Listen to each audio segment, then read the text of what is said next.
What's up, everybody? It's your boy Boogie Lou on Channel 2.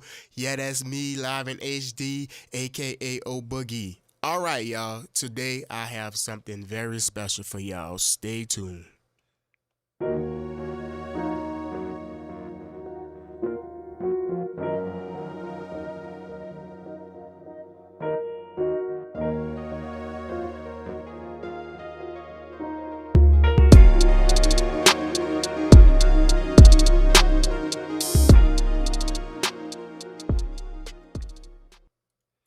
Alright, y'all. It's your boy O Boogie in the building. Thanks for joining me today. Today I have something very special for you guys. So, we're gonna start off with real magic and the effective methods to influence the quantum realm. Okay, so this is a quote by Beethoven. Beethoven is a musician. He is known for his very eclectic piano ballads that he plays. One secret that I have discovered by Beethoven is he cut his fingers in the slits in order to stretch them wide enough to reach the keys further on the keyboard as he played. So my fingers don't go as wide, but I can only imagine if you freaking cutting the slits in your finger to expand your fingers wider. But yeah, true master of his craft. So here is a quote by Beethoven. Don't only practice your art, but force your way into its secrets, for it and knowledge can raise men to the divine. All right, so I always speak on this thing. Know your craft, practice your craft, and go deep down that rabbit hole. If that's what real musicians and artists and people of the artistic community do. They go as far as down the rabbit hole and learning the deep, dark secrets, and not necessarily dark secret, but the deep, dark underlining thing, the inception of the thing, the start, the just the part that people won't even go to try to explore. Let's just say that. Okay, so real magic.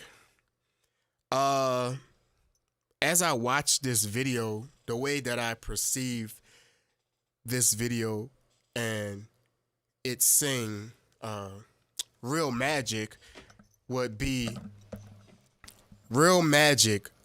explained as if you setting goals for yourself.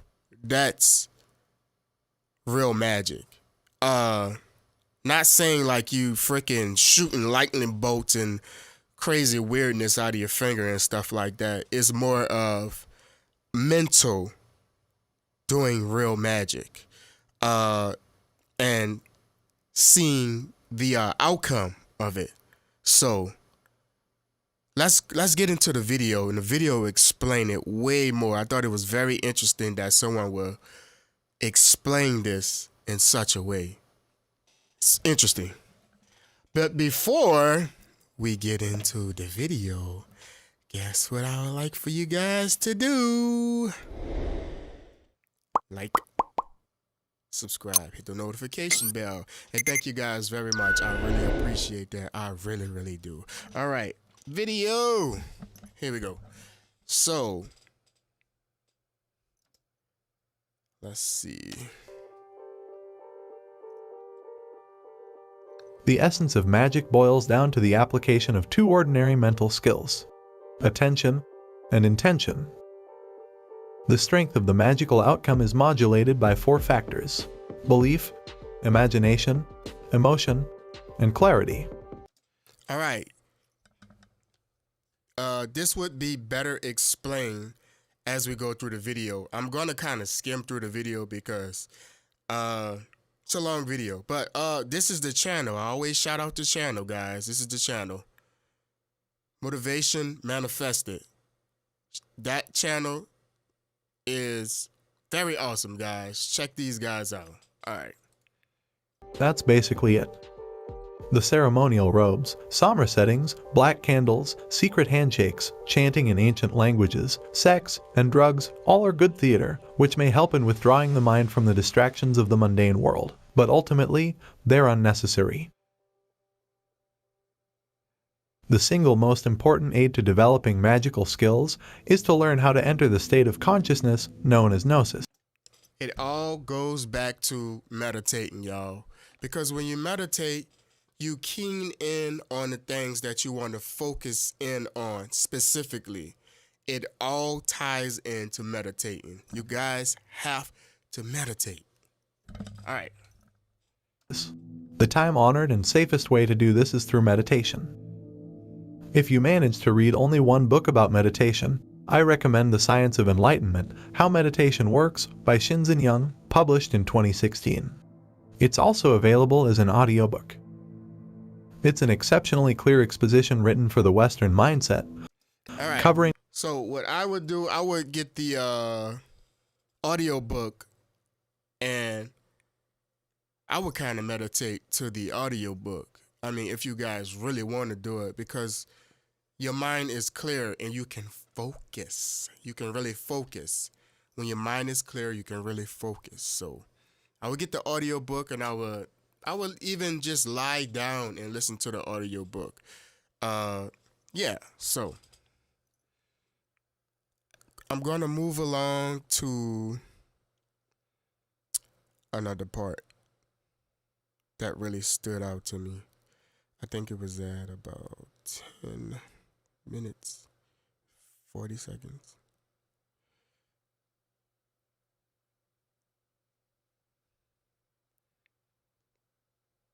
What's that, 10 minutes? Let's go to 10 minutes.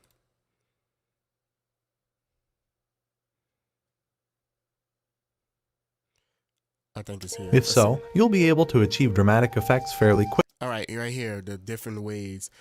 I think they're explaining the different ways of meditating here, and the different ways that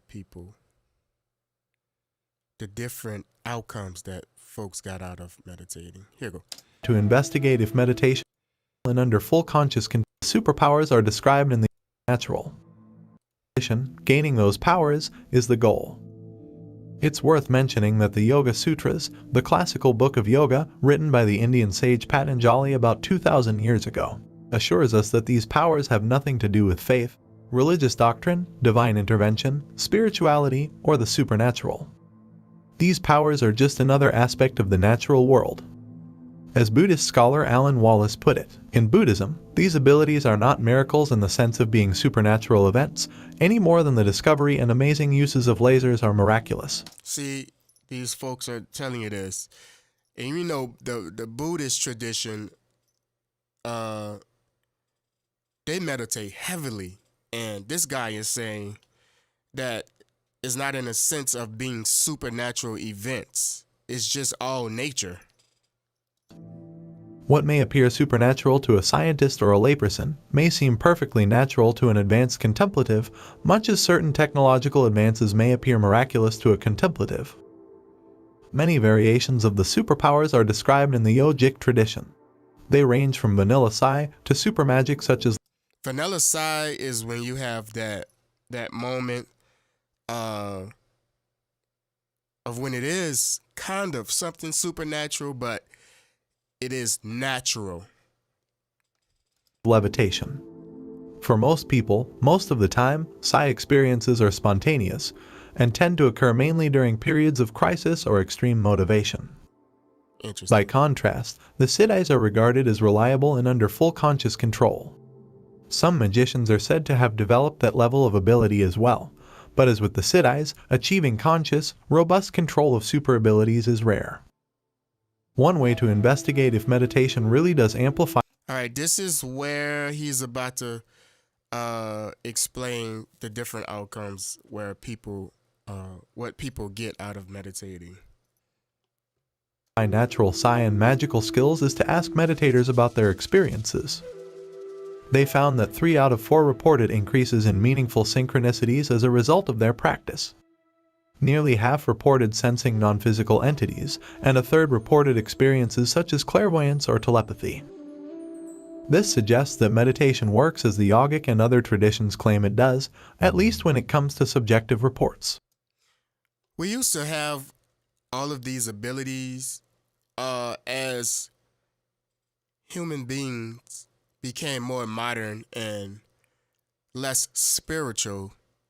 We just lost our way, and it's a handful of people that are interested in doing these things. Uh,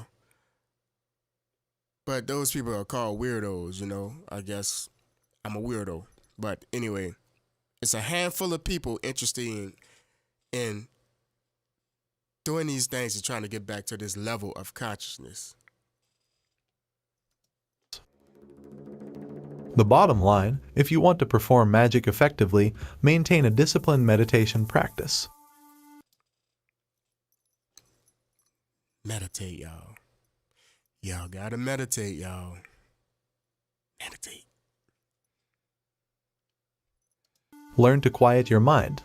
See the world as it is, not as it appears to be when viewed through multiple layers of cultural conditioning. It's unrealistic to expect that you'll become the legendary Merlin after lighting a candle and practicing meditation for 5 minutes. Throwing battle magic lightning bolts from your fingertips looks great in the movies, but for the majority of us, magic is expressed in subtle ways. Yeah, that's what I was talking about. Like, that's not magic. That's all CGI and all that crazy foolishness. He's about to explain what it is and how to obtain it. Performing potent magic, like any refined skill, requires talent and disciplined practice. Perhaps you are the one in a million who's gifted with strong natural talent. If so, you'll be able to achieve dramatic effects fairly quickly, but the rest of us have to work at it. That means, like, you could be magical in the sense of having a strong ability, and you can look at a picture, or you can look at a freaking skyline, and you could look at it one time and draw it from that first glance at it. There are really people like that. They are called savants, extremely gifted people. This is what this guy is talking about, how some people have to work harder at doing things than others. Like, some people are naturally gifted, which is magic. Some people just naturally have magic. You know, some people can naturally play the piano. Some people can naturally do music, sing effortlessly. All right. Fortunately, nearly anyone who's able to follow instructions and is serious about practicing can perform some degree of magic because, according to the esoteric worldview, whether you know it or not, within you there's a spark of the same source that manifests the entire universe. With that as a brief introduction, here then are 2 variations for exercising your force of will: affirmations and sigils. Affirmations. Force of will magic involves the application of focused attention, intention, imagination, and belief. It's preposterously simple, but many claim that it works.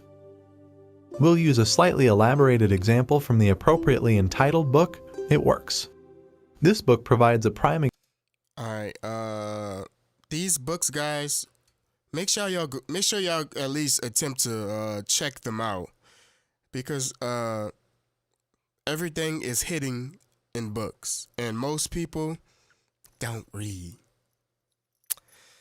It's very sad. There's so much knowledge in books, guys. Most people don't read. Very, very sad. All right, so here are the steps.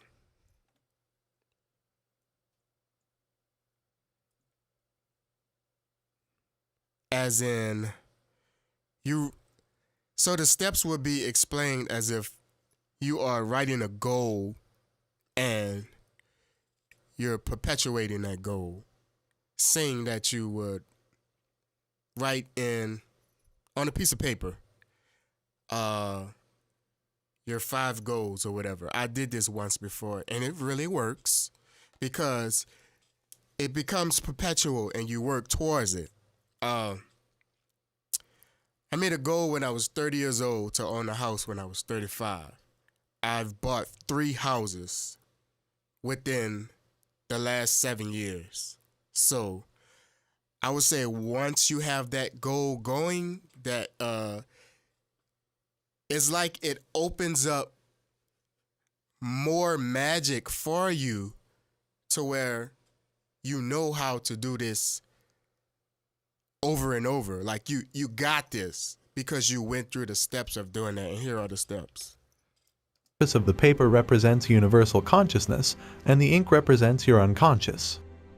As you write your goal, imagine that you are casting your unconscious intentions onto the medium that creates and sustains reality itself. 2. Review what you want. Review your goal daily. Between reviews, do not dwell on it. You want to strengthen your intention and keep it clear, but you also want to allow the goal to seep into your unconscious because that's where magic is catalyzed. You may want to secure. 4. When it works, accept the outcome with gratitude and use it to strengthen your belief. Then I just, I didn't even see this part. Didn't I just say this? I didn't even see this part, but didn't I just say this? All right, moving along.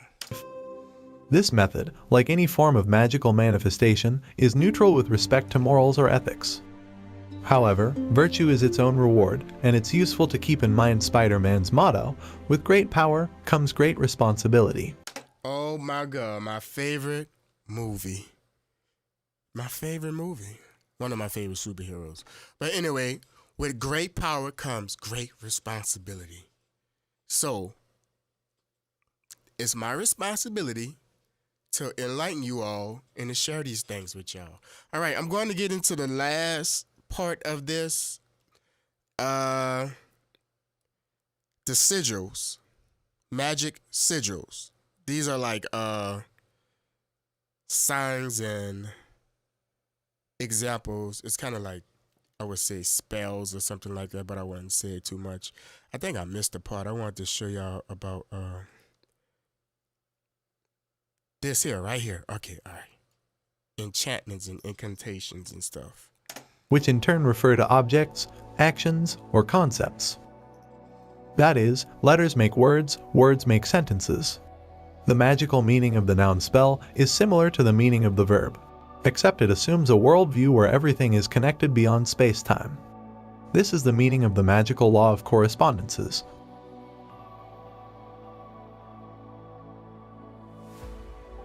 Now consider the word draw. One meaning of the verb draw is to devise a picture or a symbol, the other is to pull together.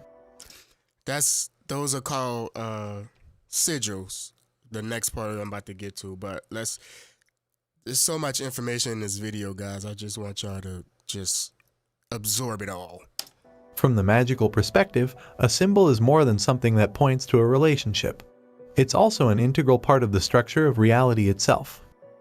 By drawing a symbol, you pull the meaning of that symbol into existence.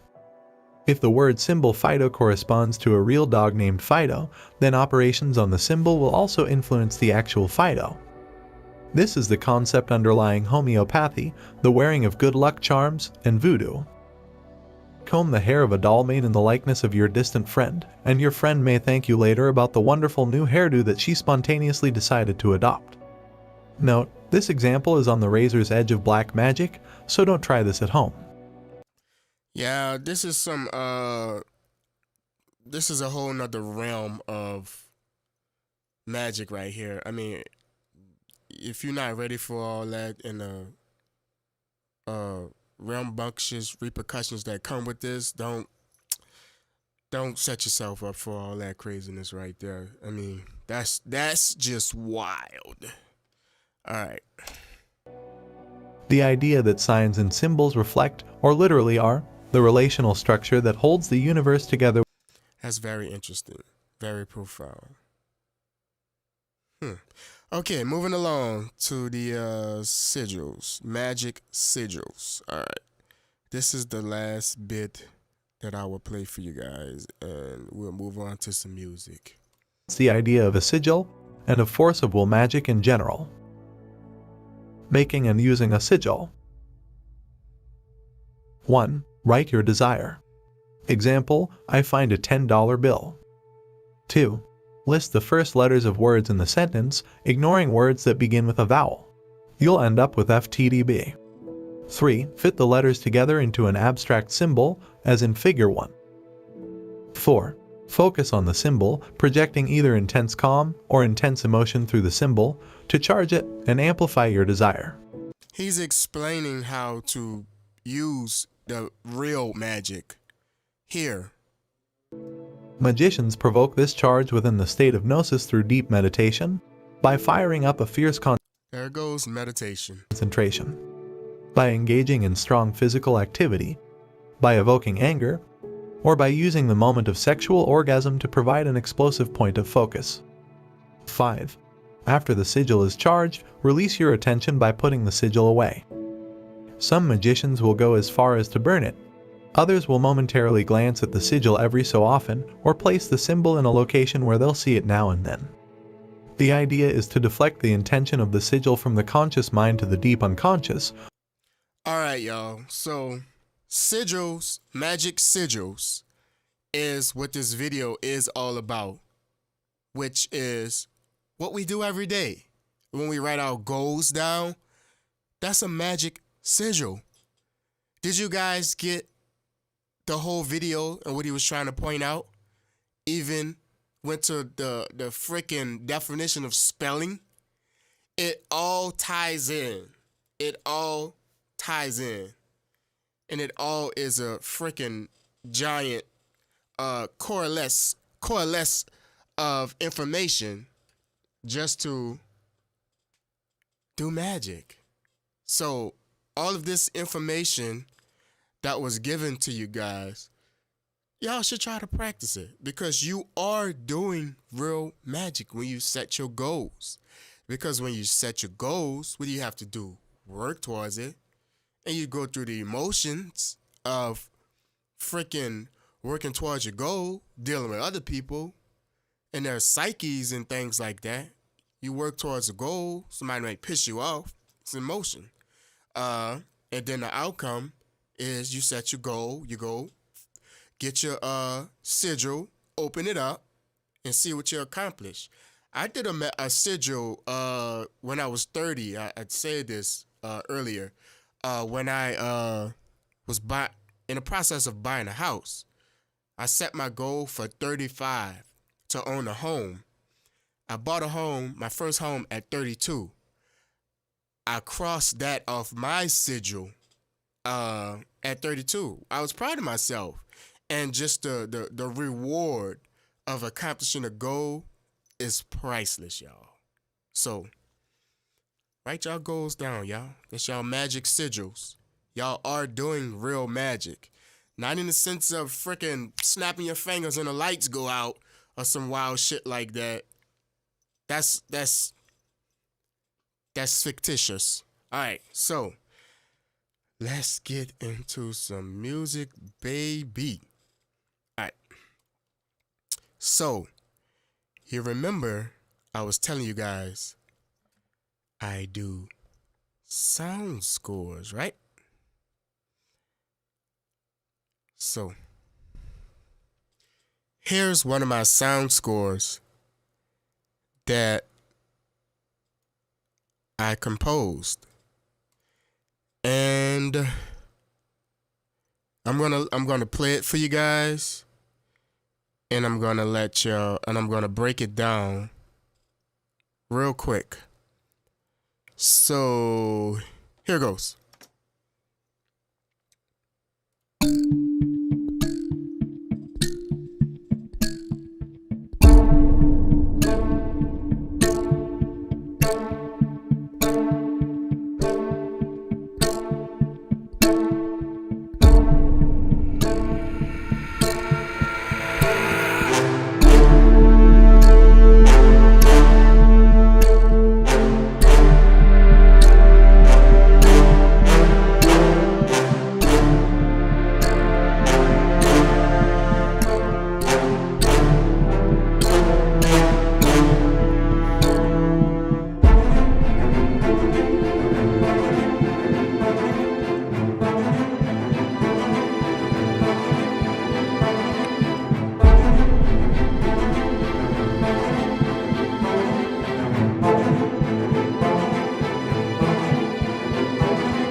That boy is good. You better ask somebody. Better ask somebody. Better ask somebody. You better ask somebody. That boy is good. Alright, so this is how I started this off. So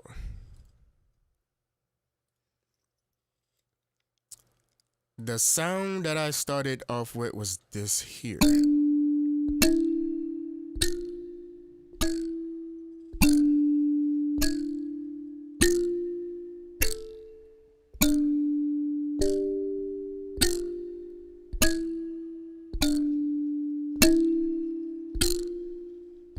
Then I came on top of it with to bring the rhythmic part to it.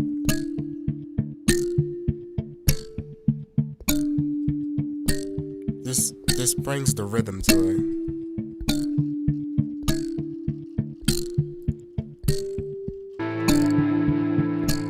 And this is a rhythmic guitar.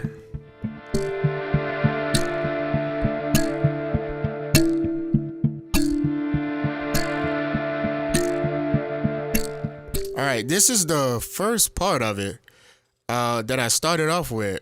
I wanted to have it subtled at first. Then I came in with the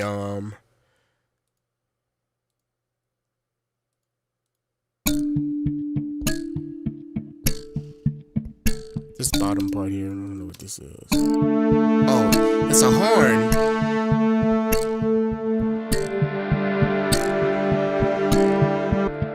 This is a brass horn to kind of bring a little emotion to it.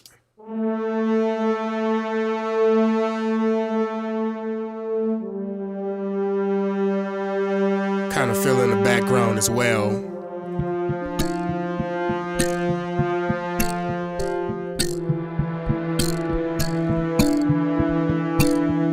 Alright, in the beginning I had this hit right here, which would be to kind of bring this one brings you alive here. And this one is it's like a Japanese instrument. I think it's called a guantum or something. I like that that oscillating sound in the back, that oscillation that sound gives off. And then I bought in this sound here, which is it's like a stack sound. It's a brass stack.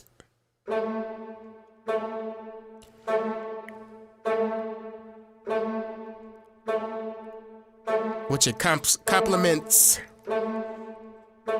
this brass.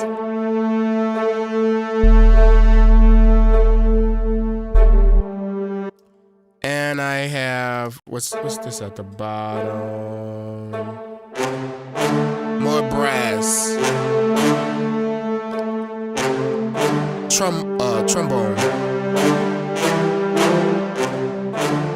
Trombone stacks.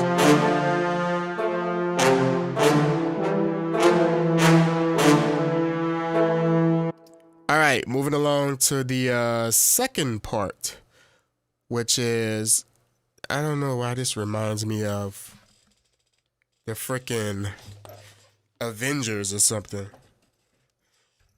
That's the what I play.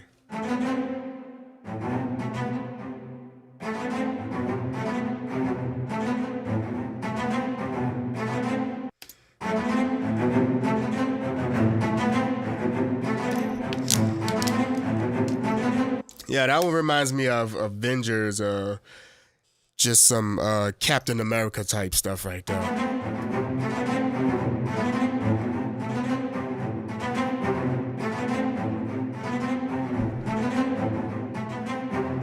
Yes, I played all of this. I played all this stuff, these instruments.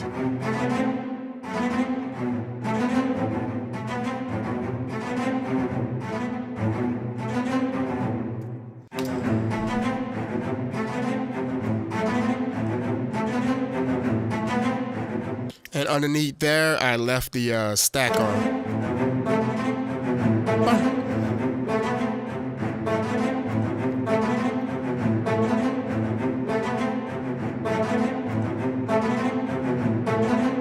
And then I added what's that? Some hits.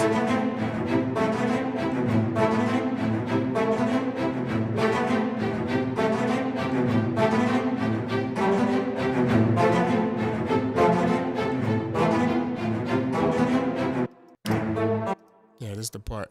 This is the second part. This is when it changes.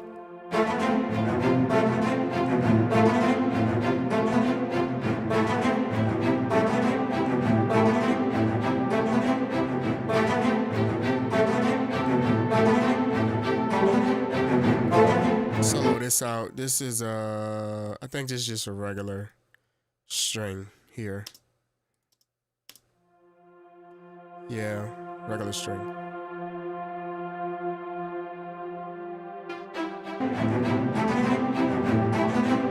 You want it to sound as full as possible, so I also added in some chords, string chords.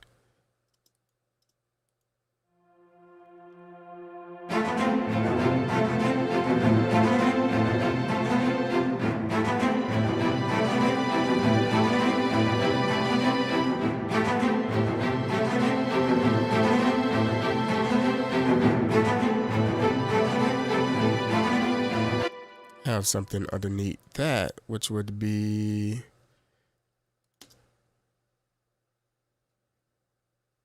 I don't know what that is. I don't know what that is, but yeah. Moving along. It has a drum bass drop to it as well. And a bass line.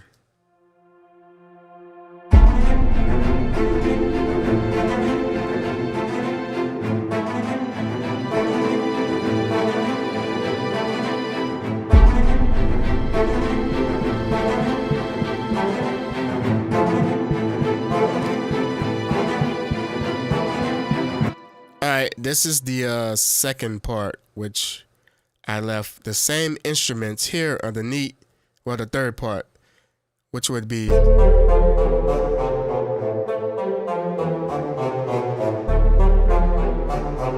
and I kept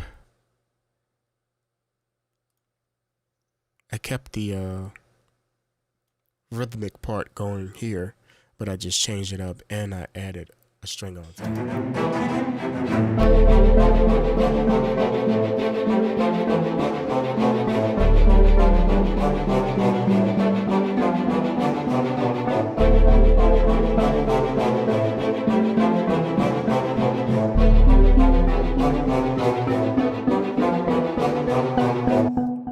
Alright, and that's that. So let's play it from the beginning so you guys can hear this awesomeness that I did.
boy is good. All right, so that was the Let's Go Boogie Show. All right, so you guys, I thank y'all very much for tuning in and checking out the Let's Go Boogie Show's videos. That was the show for the day, and I would like for you guys to like, subscribe, hit the notification bell, follow me on the Let's Go Boogie Show, guys. Thank y'all. I appreciate y'all a whole lot. You better act